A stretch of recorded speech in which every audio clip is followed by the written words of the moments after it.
Cash for question ইস্যুতে ইডির তলবে হাজিরা দেননি মহুয়া মৈত্র। কেন দেননি এবং আজকে সম্পূর্ণরূপে সকাল থেকে প্রচারে ব্যস্ত ছিলেন মহুয়া মৈত্র এবং ইডির সামনে হাজিরা দিলেন না মহুয়া মৈত্র। কেন দেননি সব বিস্তারিত জানাবো। আপনারা দেখছেন top Barasat news YouTube channel. বিদেশি মুদ্রা বিনিময় আইন লঙ্ঘন মামলায় দিল্লিতে তলব করেছিল ইডি আধিকারিক, কিন্তু নির্বাচনী প্রচারে ব্যস্ত থাকায় বৃহস্পতিবার ইডির সামনে হাজিরা দিলেন না কৃষ্ণনগরের তৃণমূলের প্রার্থী মহুয়া মৈত্র, বরং এদিনের নিজের কেন্দ্রে প্রচারে ব্যস্ত থেকেছেন তিনি। বৃহস্পতিবার কালীগঞ্জ বিধানসভা কেন্দ্রের নয়াটর আইল্যান্ডে প্রচারে সারেন মহুয়া মৈত্র। হুটখোলা গাড়িতে চেপে যেমন প্রচার সারেন, তেমনি পায়ে হেঁটে বাড়ি বাড়িও পৌঁছে যান তিনি। স্থানীয়দের সঙ্গে কথা বলেন এমনটা জানা যাচ্ছে। বৃহস্পতিবার দিল্লির ইডির সামনে হাজিরা দেওয়ার কথা ছিল মহুয়া মৈত্র, কিন্তু দিল্লি যাননি মহুয়া। কৃষ্ণনগরে প্রচার চলাকালীন সংবাদ মাধ্যমের মুখোমুখি হয়ে তিনি জানিয়েছিলেন ইডি তলবের চেয়ে আপাতত নিজের প্রচারেই জোর দিচ্ছেন তিনি। এর আগেও দুবার মহুয়াকে সমান অর্থাৎ তলব করেছিল ইডি, কিন্তু নির্বাচনী প্রচারের কাজে ব্যস্ত থাকার দরুন যেতে পারবেন না বলেই জানিয়েছিলেন মহুয়া মৈত্র। এই নিয়ে নির্বাচন কমিশনকেও চিঠি লিখেছেন মহুয়া মৈত্র। নির্বাচনী আচরণবিধি চালুর পর কেন্দ্রীয় তদন্তকারী সংস্থাগুলির জন্য পৃথক নির্দেশিকা জারির প্রয়োজন বলে তিনি জানিয়েছেন। এদিন সকাল সকালই প্রচারে বেরিয়ে পড়েন মহুয়া মৈত্র। চড়া রোদ থেকে বাঁচতে চোখ ঢেকে রেখেছিলেন সানগ্লাসে, পরনে ছিল নীল রঙের শাড়ি, ঘোমটায় ঢেকে রেখেছিলেন মাথা। সাধারণ মানুষের সঙ্গে কথা বলতে বলতে এদিন একটি চায়ের দোকানেও ঢুকে পড়েন মহুয়া মৈত্র। সেখানে দোকানের মালিক এবং স্থানীয়দের সঙ্গে কথা বলেন তিনি। দলনেত্রী মমতা বন্দ্যোপাধ্যায়কেও এর আগে চায়ের দোকানে ঢুকে চা বানাতে দেখা গিয়েছিল।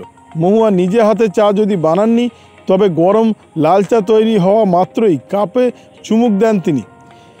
একবার নয় দুবার করে কাপে চা ঢেলে চুমুক দেন মহুয়া মৈত্র। দলের স্থানীয় নেতাকর্মীদের থেকে পারিপার্শ্বিক পরিস্থিতিও বুঝে নিতে চান তিনি।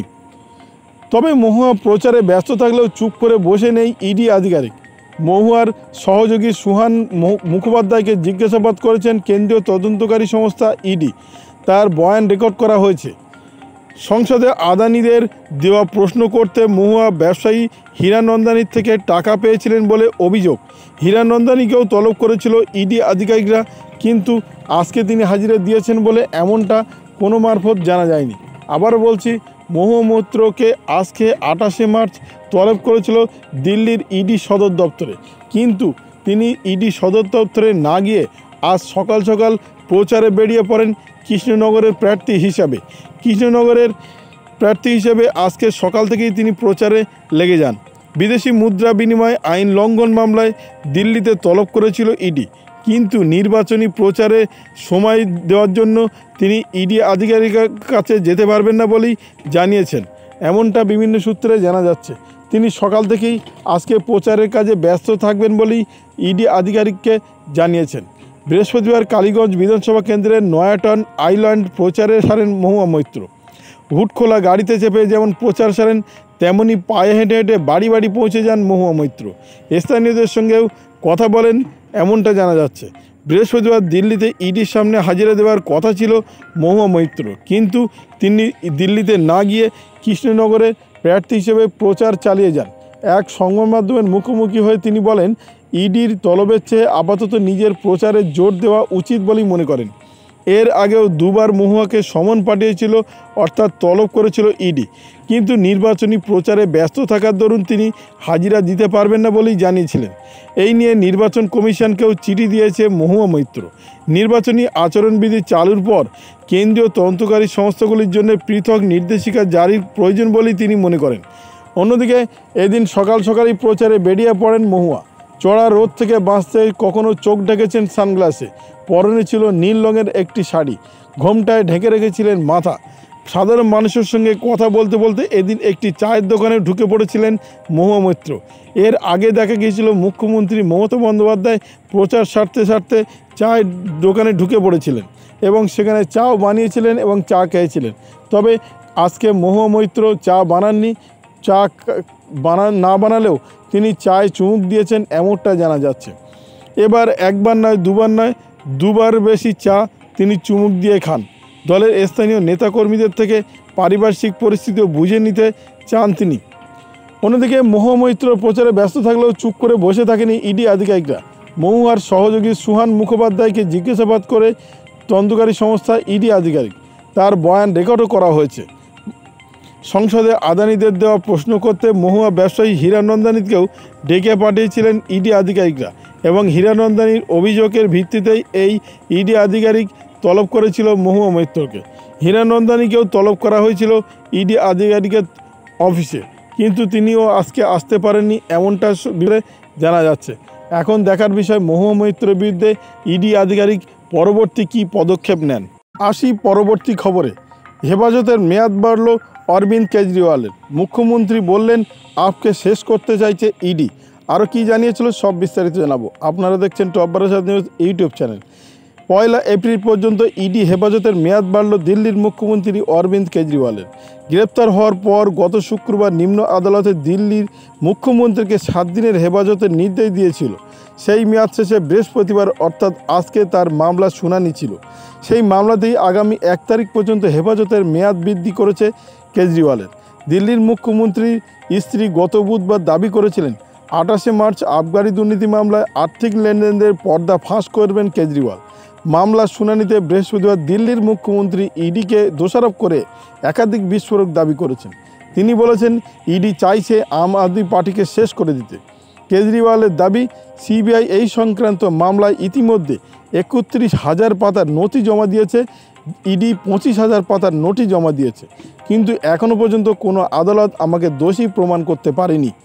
ইডি দাবি করছে আবগারি মামলায় অন্তত 100 কোটি টাকার দুর্নীতি হয়েছে। বৃহস্পতিবার রাউস অ্যাভিনিউ আদালতে কেজরিওয়াল বলেন 100 কোটি টাকা আসলে নেই। ইডি সম্পূর্ণ ভুয়ো দাবি করছে। তাদের নিজেদের কাছে এই টাকার হিসেব নেই, বরং কেন্দ্রীয় এজেন্সিকে খোঁচা দিয়ে তার দাবি ইডি তদন্ত শুরু করার পরই আসল আবগারি কেলেঙ্কারি হয়েছে। আম আদমি পার্টি কেজরিওয়ালকে গ্রেপ্তারের পর থেকেই দাবি করে আসছিল জেল থেকেই সরকার চালাবেন মুখ্যমন্ত্রী অরবিন্দ কেজরিওয়াল। ইতিমধ্যে দুবার সরকারি নির্দেশ পর্যন্ত গিয়েছে তার কাছে। এই বিষয় নিয়ে দিল্লি হাইকোর্টে একটি জনস্বার্থ মামলাও দায়ের হয়। দাবি তোলা হয়েছিল মুখ্যমন্ত্রীর পদ থেকে সরাতে হবে কেজরিওয়ালকে। তবে সেই আবেদন খারিজ করে দিয়ে আদালত বলে এটা রাজনৈতিক বিষয়, বিচার বিভাগের হস্তক্ষেপের কোনো রকম প্রশ্ন ওঠে না। আবারও বলছি, অরবিন্দ কেজরিওয়ালের 1 এপ্রিল পর্যন্ত ইডি হেফাজতের মেয়াদ বাড়িয়েছে দিল্লির রাইস অ্যাভিনিউ আদালত। গ্রেপ্তার হওয়ার পর গত শুক্রবার নিম্ন আদালত দিল্লির মুখ্যমন্ত্রীকে 7 দিনের ইডি হেফাজতের নির্দেশ দিয়েছিল। সেই মেয়াদ শেষ হয়েছিল গতকাল। বৃহস্পতিবার তার শুনানি ছিল, অর্থাৎ আজকে তার শুনানি ছিল। সেই মামলাতে আগামী 1 তারিখ পর্যন্ত হেফাজতের মেয়াদ বৃদ্ধি করেছে কেজরিওয়ালের।